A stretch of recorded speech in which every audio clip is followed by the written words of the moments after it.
বলছি বাবা মাছ ধরে বলেছে। কি গো পুকুরে মাছ ধরলে নাকি? এটা কি মাছ গো?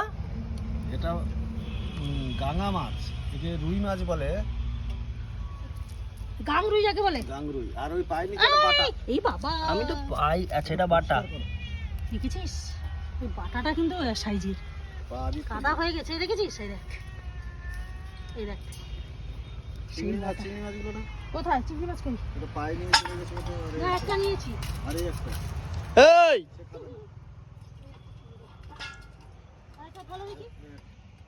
মৌটি মাছ। হ্যাঁ মৌটি মাছ। দেখি মৌটি মাছটা তো, এই মাছটা তোলো। মৌটি মাছটা, মৌটি মাছ। ঠিক আছে। হ্যাঁ জাল ফেলা না। পুকুরে জাল ফেলছে দেখ বাবা, ওইখানে একটা ফেলে দাও। ফেলো ফেলো ফেলো ফেলো। ঠান্ডার সময় তো মাছটাও, আমাদের জালটা ছোট।